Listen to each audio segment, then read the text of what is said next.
ስማ እቺ ነፍሰ ቀጭ ምን ታመጣለች? እቺ ምን እቺ ደግሞ ምናምን ብለ ይህን ሰው ብነካ ማለት ነው በላይፍ ብትገናኝ የህይወት ትልቁ ስህተት የሚሆነው ይህን ሰውዬ መንካት ነው። ማን በላይ ዘለቀ ይባላል። ጥይቱ ነው በአንጀት የሚሰድልህ ነው ማለት ነው።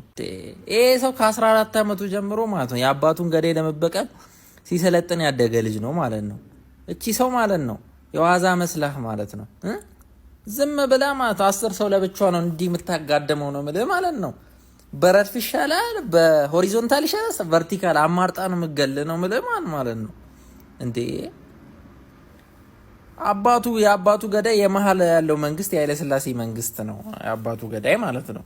እና በዚህ መሀል ግን ጣሊያን መጣ ለሁለተኛ ጊዜ በመጣሳት ጣሊያን ሲመጣ እኔ መሀል ላይ ያሉት አስቀይሞኛል ብለው ወዲያው ባንድ አልሆነ ማን ገብቶሻል አምልሽ ሰምተሽኛላ ወዲያው ማለት ነው። ከነዚህ ጋማ ባንዳውኛ ሀገሬን አልሸጥም ነው ያለው ማን ዝም ብሎ እነሱ ያው የሆነ ሸፍታ አለ እስቲ ምናምን ብለው ነው ወታደር የላኩት ማን እንዴ ዝም ብሎ ነው የሚያጋድማቸው። ጣሊያኖች ይመጣሉ ያጋድማቸዋል። በሰልፍ ሀገር ሰላም ብለው ይሄዳሉ። ቆርጦ እልም እምሽክ የታለ ብለው ሲመጣ የለም እሱ በሌላ በኩል ደግሞ እዛ ጋር ያሉትን ደግሞ እየከካ ነው ሰውዬው ማለት ነው። እንዴ ፓትሮል ይልካሉ። ዝም ብሎ መልእክተኛ ይልክላቸዋል። ወሬ እንደዚሁ ዝም ብሎ የሚያጨበጭብ ማለት ነው። ማን ጀብዱ የሚናገርለትን ፕሌን ጥሏል ይባላል። እንግዲህ በቆመ ጠብቀኝ ፕሌን ከጣለ ይሄ ሰውዬ አስብ እንግዲህ በቃ ያንተን ጭንቅላት ምን አድርጎ እንደሚበረቅሰው ማሰብ ነው እንግዲህ።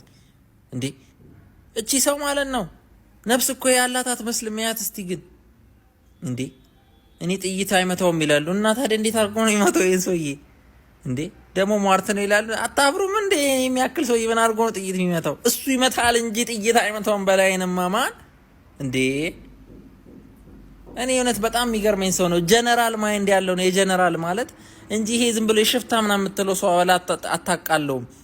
የሚቆርጠው ቆረጣ ታክቲኮቹ የሚገርሙ ናቸው ማለት ነው ማን እና ጣሊያንም በዚህ መንገድ ጎጃምን አላስነካም አለው። ይሄ ልጁን ይዘውበት ሁላ አስፈራሩት። ጎጃምን የምንሰጣል ግደሏት ከሀገሬ አትበልጥም ነው ያለው። ልጁንም ግን በሌላ መንገድ አድርጎ አስመልጧል ማለት ነው ማን ግን ልጁን ግደሏት ብሎ ሰጥቷቸው ነበረ። በዚህ መሀል አስመልጣት ግን በሁለቱ ያየ እንደዚህ ነው በቃ።